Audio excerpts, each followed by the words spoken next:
I have sacrificed so much towards this dream, and now I don't even know what it was for.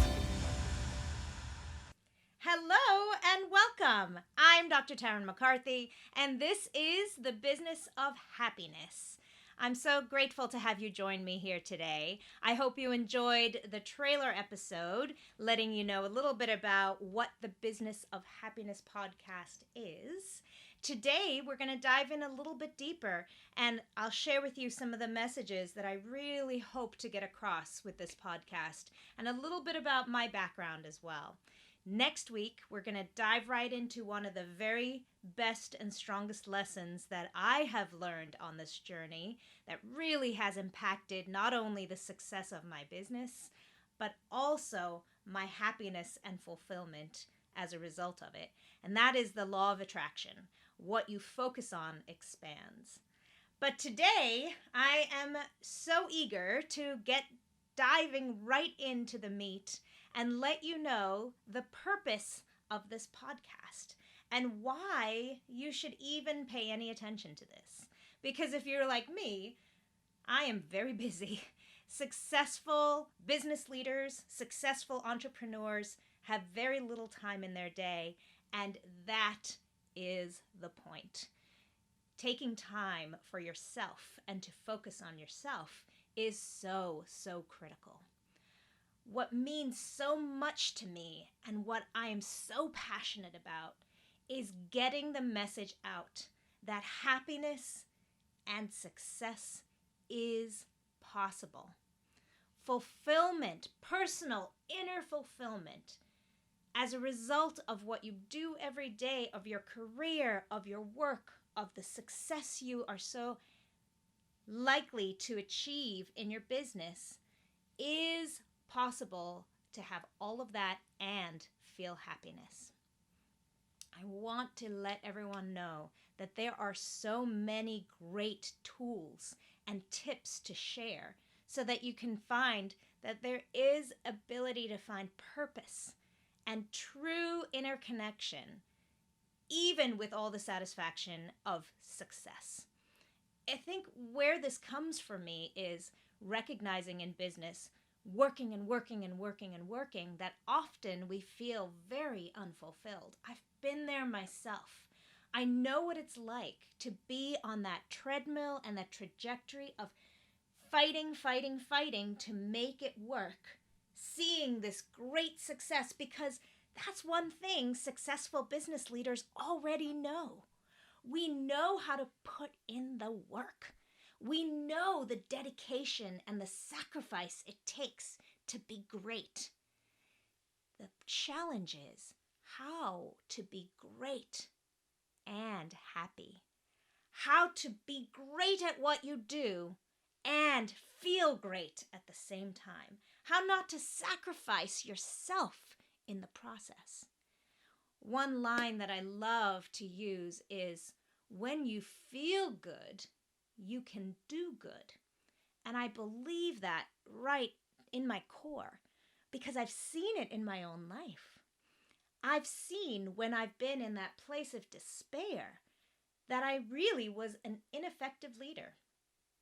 I was not as good or as successful when I was in that depressed, unhappy place.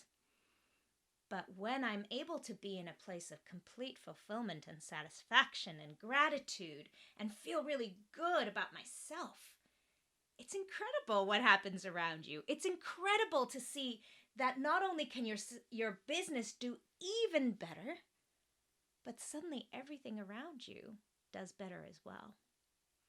So let me tell you a little story. When this all came to me, and I realized I needed to make a change, was when I found myself with all the trappings of commercial and success that society deems as being successful. You know, I had the house, I had the kids, I had the husband, I had the practice. Here I am, an orthodontist in a community, and have a whole team of people working with me.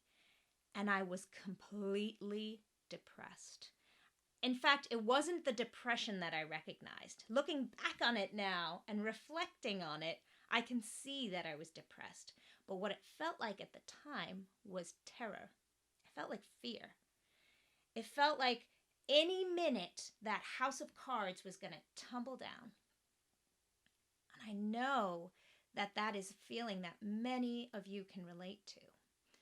When you get to that place where you wake up one day and say, I have spent my whole life building on this dream. I have sacrificed so much towards this dream, and now I don't even know what it was for. Have you ever had that feeling where you wake up and you look in your mirror and you literally don't recognize yourself? That happened to me. I literally didn't even recognize the face staring back at me. I didn't like the person staring back at me. I didn't like that every day I was fighting just to get to the night. You know, when you come home and you're like, I am exhausted, I just want to escape today. But when that happens every single night, that felt toxic to me. What felt toxic is I was pushing through the work week just to get to Saturday. And there was a point where I sat back and I realized, oh my gosh, I'm only living 2 days a week. Out of 7 days a week that we're gifted, that I have the great opportunity to be alive, I was rushing and pushing and forcing 5 days to go by just to make it to the weekend. And then slowly that was even being eroded from me, because on a Sunday, you're stressing. At midday, I start stressing about Monday morning. That's what it felt like. I was even robbing the weekend of myself. So 1.5 days a week, I feel like I can actually live my life. It was devastating to me. It was devastating. And I felt ineffective. I felt like I was doing something wrong. I also remember the feeling of being trapped. So on the one hand, I felt fearful. And on the other hand, I felt like I had no control. And by control, I think when I reflect back on it, I meant I felt like I had no options. I couldn't change anything. So for me, I'm a dentist. I'm an orthodontist. That was my dream. I was so happy when I was young, so excited to have this dream of being an orthodontist, because for me, it married the two most wonderful things in my life that I was so excited to bring to this world, and that was the incredible science and healthcare, and also artistry and design and vision, and being able to imagine somebody smile and then put science with that artistry and create beautiful smiles. I also love the entrepreneurship of owning my own business. I love the idea of being a leader of a team. So let me tell you, before I started on this journey, when I was learning about what I wanted to be and dreaming of what I wanted to be, this was the pinnacle. And here is a very familiar story that many of you will resonate with. Is I told myself, I'm going to put in all the time and effort. I know how to become an orthodontist. Tell me what tests to take. Tell me what books to read. Tell me who to listen to. I'm going to put in the time. I'm going to sacrifice my life in the pursuit of that goal. And then I'll be happy. That's the story I told myself. I just got to slug it out now. Here we go. Let's go. Because one day I will be happy. That's how I sacrificed my 20s. A decade of studying and pushing and denying myself. There were times where I didn't do laundry. I didn't take care of my body. I got into really bad habits because I was pouring myself into doing in pursuit of this goal. And it worked. It worked. We know hard work pays off. It does. I became an orthodontist. I had all the things. Putting in, sacrificing, denying myself worked. And it also eroded from me. by ignoring my body, by ignoring my dreams, by ignoring my happiness, I found myself in a place where I had aged physically and emotionally decades. I felt like an old woman. Even in my 30s, I had trouble conceiving because I'd neglecting my body for so long. I had trouble going on vacation. The first vacation we took, my husband and I, we finally got to a place where we could take a break. He from his studies. By this point, I already owned my own practice, and he was still in his residency. And we finally had an opportunity to go on vacation together. We booked a trip to Costa Rica. We went to Costa Rica, and I kid you not, we paid extra money from Costa Rica to come home early. That is a true story. The trip wasn't long. It was only scheduled for 2 weeks, and we couldn't last that long. We could not bring ourselves to slow down long enough to enjoy a holiday, a break that we had been begging for and knowing in our bones we needed. We couldn't make it 2 weeks. We came back early. You'd think that would be a wake-up call. It wasn't. I kept going because that's what I'm good at. How many of you can relate to that? I am so good at pushing through the day. If I need to pee, I don't even notice. If I need to eat, I don't even notice. The day is on the agenda and I'm killing it. I'm crushing it. It doesn't even bother me. But then I get home at night and I could eat a house. And that's what I did. I would walk in the door at the end of the workday and lose myself to food, alcohol, Netflix, Facebook, whatever escape I could find. Suddenly, all those urges were crawling at me because I'd been neglecting all those needs all day long. There's a way out. There is a way to see and appreciate and value all that success. There's a way to be a great leader and have a really successful business and inner fulfillment and not ignore your own needs and not sacrifice your own happiness. Another wake-up call for me was when I realized the message I was giving to my children.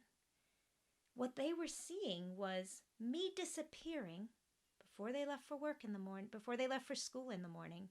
I would get to work, go to work. Then I'd come back hours after they had come home from school, slipped in there to eat dinner, rush food in my mouth, push it down, and then either get back to work again or lose myself to some activity that didn't involve them.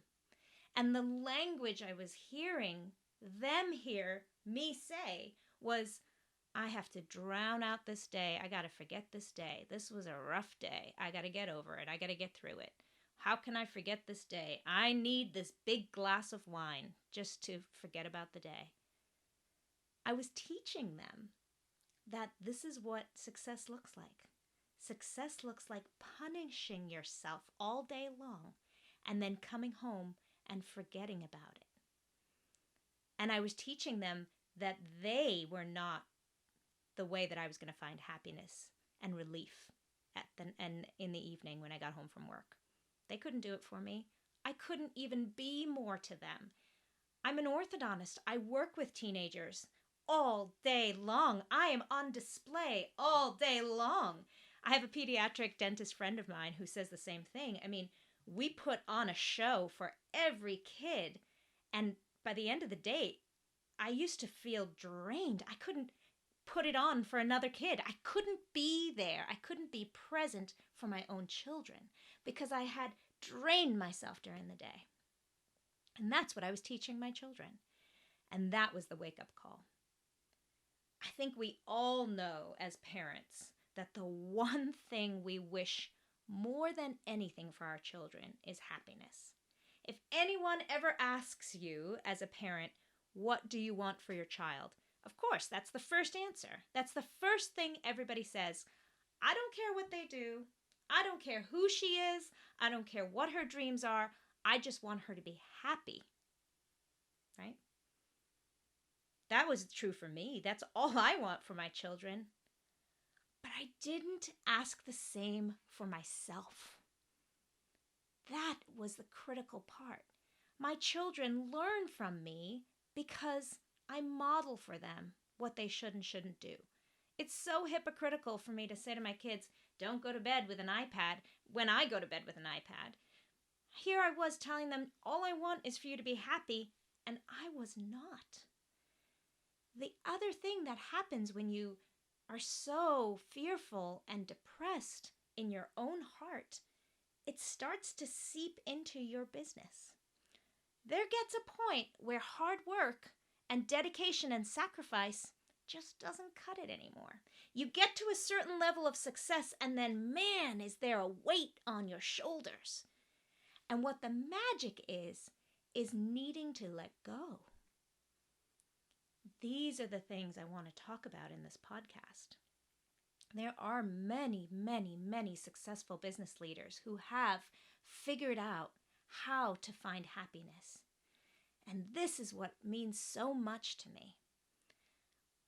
As a dentist, and many of my colleagues, we've spent hundreds and thousands, sometimes millions, on our education. This is a commitment. We've bought in. We've invested in this career. There is no waking up and saying, oops, I shouldn't have been a dentist. Let's just forget this and become a yoga instructor. That's not an option for many people in my profession, as I'm sure in many business pursuits. That is scary to even imagine, so we start to just think that that's not even possible. I've committed to this. I gotta keep going. This is my bed I made, and I have to lie in it. And that's the attitude. Here we go. This is what I chose. There's another way. There is another way.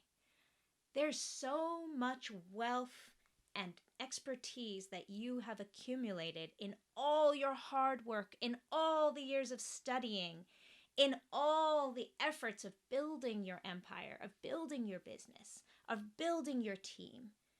Just throwing it away should not have to be an option. Maybe it is. Maybe for you that's something that is necessary, but it doesn't have to be that way. There is a way to marry that purpose and that fulfillment with the talent and expertise that you have garnered over decades. That is what I hope to bring to this community. Over the next few years, my goal is to interview as many successful business leaders and entrepreneurs as I can. Each of them hopefully will have a little nugget to share. And if my lessons that I've learned over the past 2 decades don't resonate with you, maybe somebody else's will. Because each of our journeys is so individual. That's one of the secrets. That's the first little secret that I learned, is that I had created for myself an image of success that somebody else created. Somewhere along the way, I got an idea of what success was that society, my friends, my family, my cohort, all had influenced me to believe in. I never asked myself what success would look like.